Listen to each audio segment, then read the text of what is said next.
तो दोस्तों सिलो वर्ल्ड ने अपने क्वार्टर फोर के नंबर को डिस्क्लोज कर दिया है। तो चलिए देखते हैं क्या है क्वार्टर फोर के नंबर्स के अंदर। डाटाबेस की लाख्स में मैं आपको क्रोस में बता रहा हूँ, लेकिन उससे पहले बता दूँ कंपनी को उससे डिविडेंड का भी ऐलान किया गया है। इस क्वार्टर में ₹1.5 प्रति शेयर के हिसाब से कंपनी आपको डिविडेंड देने जा रही है। चलिए कंपनी के नंबर देख लेते हैं।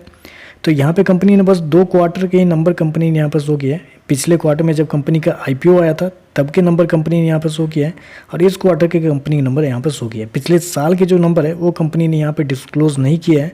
तो बस 2 ही क्वार्टर के नंबर से हम कंपेयर करेंगे, पिछले क्वार्टर और इस क्वार्टर से। तो देखिए पिछले क्वार्टर में कंपनी ने 527 करोड़ के आसपास का रेवेन्यू जनरेट किया था ऑपरेशन के थ्रू। अभी देखें तो गिर के 512 करोड़ के आसपास आपको देखने को मिला। तो क्वार्टर देखें तो क्वार्टर कंपनी के रेवेन्यू के अंदर एक हल्की सी गिरावट आपको देखने को मिले। ऑलमोस्ट बोल सकते हैं आप 3% के आसपास की गिरावट है क्वार्टर कंपनी के रेवेन्यू के अंदर।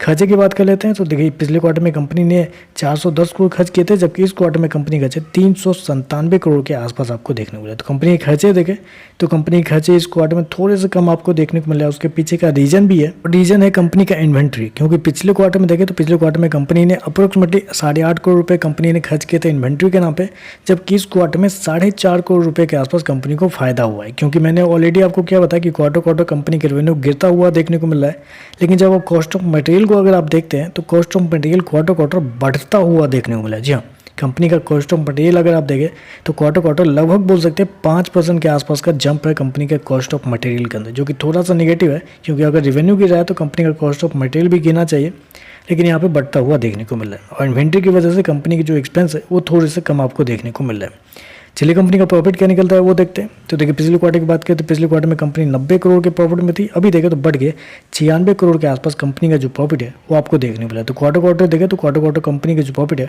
उसके अंदर एक अच्छी खासी तेजी आपको देखने को मिली है। ऑलमोस्ट बोल सकते हैं 8% के आसपास का जंप आपको देखने को मिल रहा है। हालांकि एक चीज़ और यहाँ पे एडजस्टमेंट किया गया है कंपनी की तरफ, वो है कंपनी का टैक्स। पिछले क्वार्टर में कंपनी को 30 करोड़ रुपए टैक्स के रूप में पे करने पड़े थे। अभी देखें तो मात्र 25 करोड़ रुपए कंपनी ने पे किए थे। यहाँ पे भी देखें तो कंपनी ने 5 करोड़ रुपए बचाए हैं पिछले क्वार्टर के मुकाबले। ये सारे जो एक्सपेंस है बेसिकली बचाने का मतलब ये होता है कि देखिए कॉस्ट ऑफ मटेरियल जो होता है ना किसी भी कंपनी का, उस पर किसी का कंट्रोल नहीं है। वो आप अगर आपको सप्लाई करना है तो आपको उस हिसाब से बनाना ही पड़ेगा। ऐसे में कॉस्ट ऑफ मटेरियल पे कंट्रोल नहीं होता है। लेकिन इन्वेंट्री कंपनी के टैक्सेस जो हैं, टैक्सेस में कंपनी जैसे पैसे बचा रही है इस क्वार्टर में, उसकी वजह से कंपनी का प्रॉफिट आपको बढ़ता हुआ देखने को मिला है। तो ये सारी चीज़ों पे मार्केट रिएक्शन नहीं देता है। विश्वास मानिए मार्केट का जो रिएक्शन है वो बचाए हुए पैसे पे बिल्कुल भी नहीं दिया जाता है। चलिए कंपनी के EPS के पहले क्या हुआ देखते हैं। तो पिछले क्वार्टर में 4 रुपये के आसपास था। अभी देखें तो 4 रुपये 18 पैसे के आसपास आपको देखने को मिला। तो मैं ये कह रहा था कि ये जो बचाए हुए जो पैसे हैं उस पर मार्केट का रिएक्शन बिल्कुल भी आपको देखने को नहीं मिलता है। क्योंकि क्लियरली अगर आप यहाँ पे देख रहे हैं तो क्वार्टर कंपनी का रेवेन्यू गिरता हुआ देखने को मिला है, जिसका मतलब ये है कि कंपनी का सेल्स कम हुआ है। इस क्वार्टर में सेल्स कम हुआ है, तो जो कि एक निगेटिव यहाँ पे। तो इसकी वजह से मुझे नहीं लगता कि नंबर कुछ खास देखने को मिले। ओवरऑल देखें तो मेरे हिसाब से थोड़ी सी कमजोरी आपको देखने को मिल रहा है। तो देखते हैं मार्केट कैसे रिएक्ट करता है। तो चलिए बस आज के लिए हो सकता है। वीडियो पसंद आए तो लाइक कीजिएगा, साथ में साथ चैनल को सब्सक्राइब जरूर कीजिएगा। धन्यवाद।